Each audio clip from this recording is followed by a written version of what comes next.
Hello, everyone, and welcome to the another monthly edition of the Minding Your Business newsletter. This is the newsletter we put out for entrepreneurs, business owners, and the advisors who work with them. And so, in our past couple of videos, what we've been talking about has been what are those essential building blocks if you're a family business owner that you really need to be focusing on to help grow your business, create generational wealth. How do you keep your eye on these different issues? And so what we want to talk about today is how do you leverage and utilize advisory boards? And whether you're a family business owner or an independent business owner, advisory boards can be real game changers.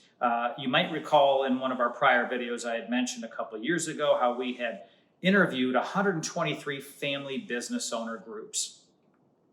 And what we found is roughly 60% of those that we engaged with don't have an advisory board. I thought that was very telling. What was even more telling was of the 40% that do have an advisory board, 87% of them, so almost the majority, said having an advisory board was transformational and one of their biggest return on investments for their business. And so we think leveraging and appropriately utilizing advisory boards is a must for really any business owner, but especially important if you're a family business owner.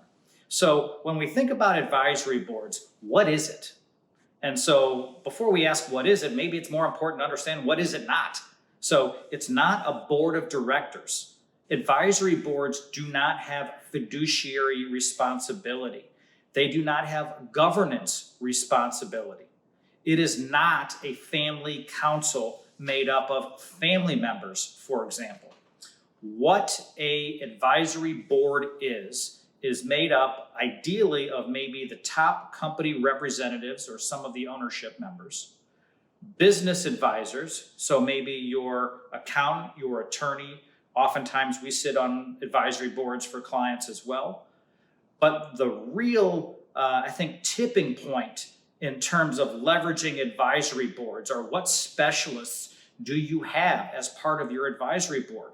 And this is really going to be driven by what phase is your business in? What are your goals? What are you looking to accomplish? So if you're looking to put in place a long-term succession plan, probably having people on your advisory board who are experts in dealing with that issue or who are business owners and have dealt with that issue, I think is really, really important. If your goal is to really scale your business and grow it, you want to have people on your advisory board who have experience doing that.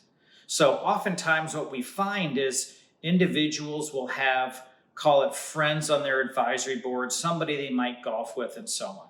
And at the end of the day, you want people on the advisory board who are going to be able to provide you clarity of perspective. So as an owner, oftentimes, and I think we all fall into this challenge sometimes, is we deal with the issues that are kind of right here, right in front of our face. And every week, every morning, every day, that's what we're tackling.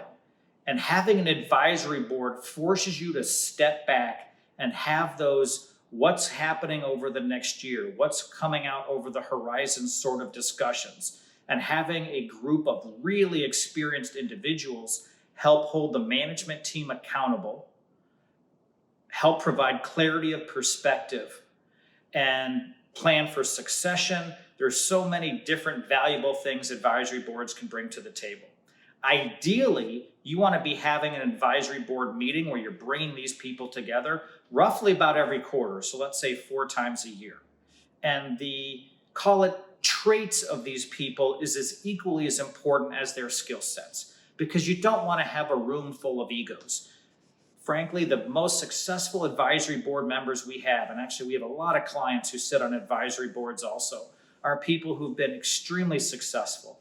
But they, at the end of the day, also have very low to no ego. They're there to help other business owners. Entrepreneurs get entrepreneurs. People who've been around family businesses or in family businesses, they get it and they want to see you succeed. So making sure you have the right people at the table for those kinds of meetings and discussions, that's going to be a critical component to getting the kind of results and outcomes that you want. One of the most important factors to think about, whether it's advisory boards or any other initiative you might be thinking about, what's going to be my return on investment? And at the end of the day, advisory boards will give you one of the highest ROIs on your business. The cost for employing these people, whether they be business specialists or other business owners who've been down the same path that you are on, having these people's time and expertise is invaluable, and it will significant dividends will be generated from having these people share their knowledge and their experiences with you. So I hope you have a little bit more of a clarity around business advisory boards, how they can help you, how they can help your family. If you'd like to chat about this or any other issue, don't hesitate to reach out and give us a call. Myself or my team, we are here to be a resource for you. So stay well, stay healthy, and talk to you soon.